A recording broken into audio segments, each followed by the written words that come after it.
Dalam nama Bapa dan Putra dan Roh Kudus. Amin.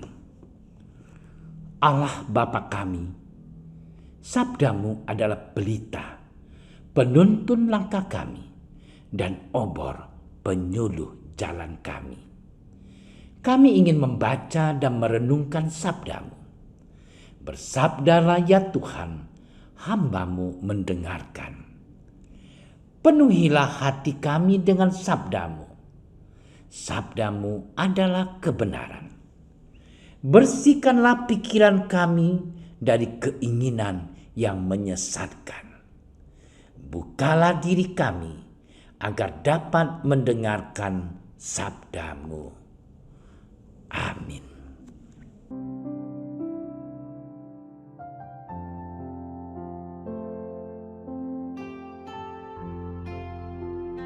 Selang beberapa hari sesudah Yesus datang lagi ke Kapernaum, tersiarlah kabar bahwa ia ada di rumah. Maka datanglah orang-orang berkerumun sehingga tidak ada lagi tempat, bahkan di muka pintu pun tidak. Sementara ia memberitakan firman kepada mereka, ada orang-orang datang membawa kepadanya seorang lumpuh digotong oleh 4 orang. Tetapi mereka tidak dapat membawanya kepadanya karena orang banyak itu. Lalu mereka membuka atap yang di atasnya. Sesudah terbuka, mereka menurunkan tilam tempat orang lumpuh itu terbaring. Ketika Yesus melihat iman mereka, berkatalah ia kepada orang lumpuh itu, "Hai anakku, dosamu sudah diampuni." Tetapi di situ ada juga duduk beberapa ahli Taurat. Mereka berpikir dalam hatinya, "Mengapa orang ini berkata begitu? Ia menghujat Allah. Siapa yang dapat mengampuni dosa selain daripada Allah sendiri?" Tetapi Yesus segera mengetahui dalam hatinya bahwa mereka berpikir demikian. Lalu ia berkata kepada mereka, "Mengapa kamu berpikir begitu dalam hatimu? Manakah lebih mudah mengatakan kepada orang lumpuh ini, 'Dosamu sudah diampuni,' atau mengatakan, 'Bangunlah, angkatlah tilammu dan berjalan'? Tetapi supaya kamu tahu bahwa di dunia ini Anak manusia berkuasa mengampuni dosa." Berkatalah ia kepada orang lumpuh itu, "Kepadamu kukatakan, bangunlah, angkatlah tempat tidurmu dan pulanglah ke rumahmu." Dan orang itu pun bangun, segera mengangkat tempat tidurnya dan pergi keluar di hadapan orang-orang itu. Sehingga mereka semua takjub, lalu memuliakan Allah, katanya, "Yang begini belum pernah kita lihat." Demikianlah sabda Tuhan.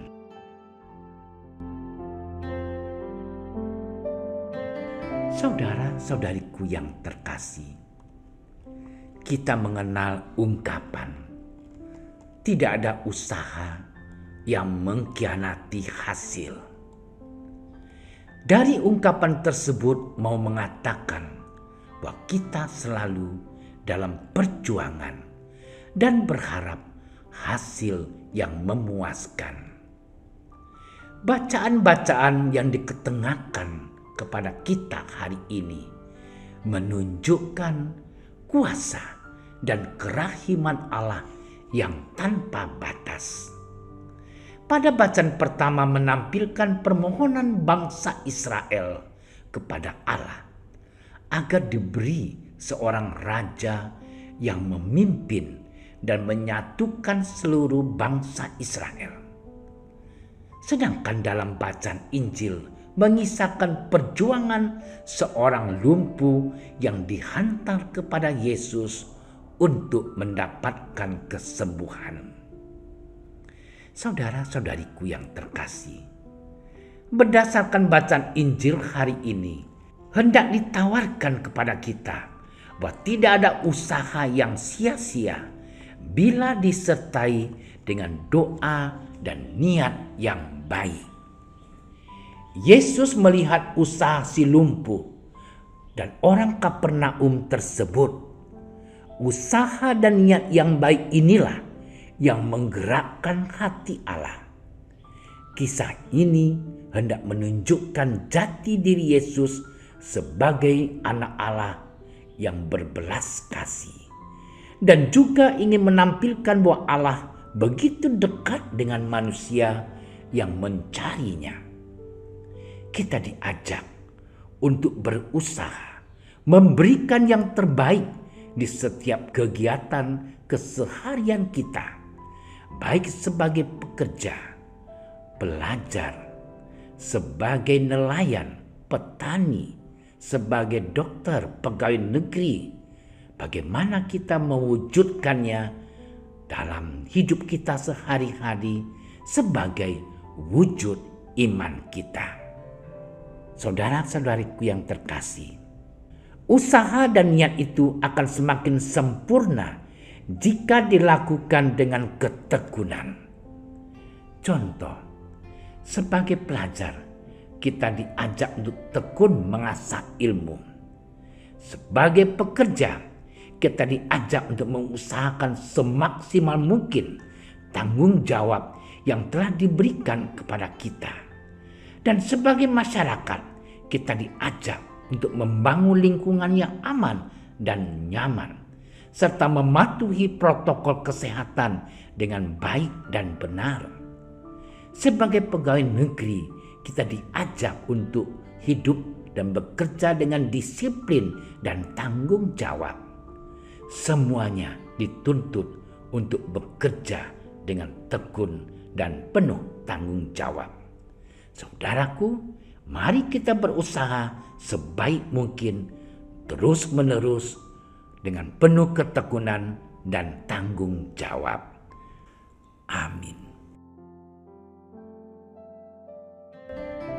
Ya Tuhan, terima kasih atas berkat-Mu hari ini. Doronglah kami supaya kami mempunyai hati untuk bisa memperhatikan siapa saja yang ada di sekitar kami. Semoga kami mengusahakan seluruh potensi dan kemampuan kami untuk dapat mencapai tujuan hidup kami, bertahan dari segala kesukaran hidup, mampu membagi kasih kami kepada sesama dengan penuh ketekunan dan tanggung jawab. Biarlah Roh-Mu selalu menuntun kami. Amin. Dalam nama Bapa dan Putra dan Roh Kudus. Amin. Kami berdiri di hadapan-Mu, ya Roh Kudus. Pada saat kami berkumpul di dalam nama-Mu, bersama-Mu sendiri yang membimbing kami, membuat diri-Mu nyaman berdiam di hati kami. Ajarilah kami jalan yang harus kami tempuh dan bagaimana kami harus mengikuti jalan itu. Kami lemah dan berdosa. Jangan biarkan kami mendukung kekacauan. Jangan biarkan kebodohan menuntun kami ke jalan yang salah. Jangan pula keberpihakan mempengaruhi tindakan-tindakan kami.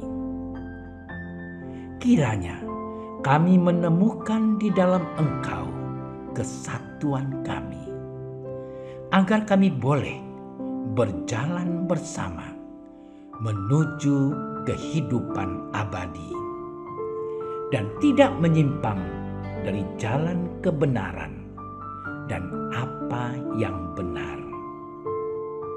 Semua ini kami mohon kepadamu yang berkarya di setiap tempat dan waktu, dalam persekutuan dengan Bapa dan Putra untuk selama-lamanya. Amin. Bapa kami yang ada di surga, dimuliakanlah nama-Mu. Datanglah kerajaan-Mu.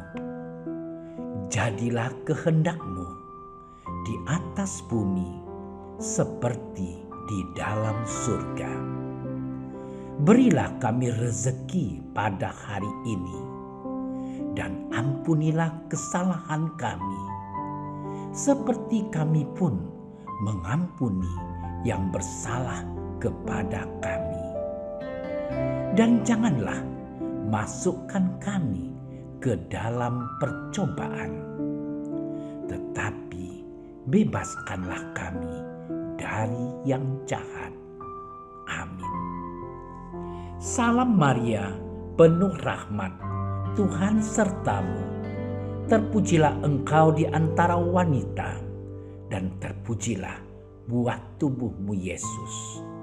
Santa Maria, Bunda Allah, doakanlah kami yang berdosa ini, sekarang dan waktu kami mati. Amin. Kemuliaan kepada Bapa dan Putra dan Roh Kudus, seperti pada permulaan, sekarang, selalu, dan sepanjang segala masa. Amin. Terima kasih sudah menyaksikan renungan hari ini. Jangan lupa like, subscribe, dan aktifkan tombol loncengnya agar Anda yang pertama mendapatkan notifikasi updatean renungan harian dari Komsos Keuskupan Padang. Dan bagikan ke sosial media agar saudara-saudara kita dapat mendengarkan dan merenungkan firman Tuhan.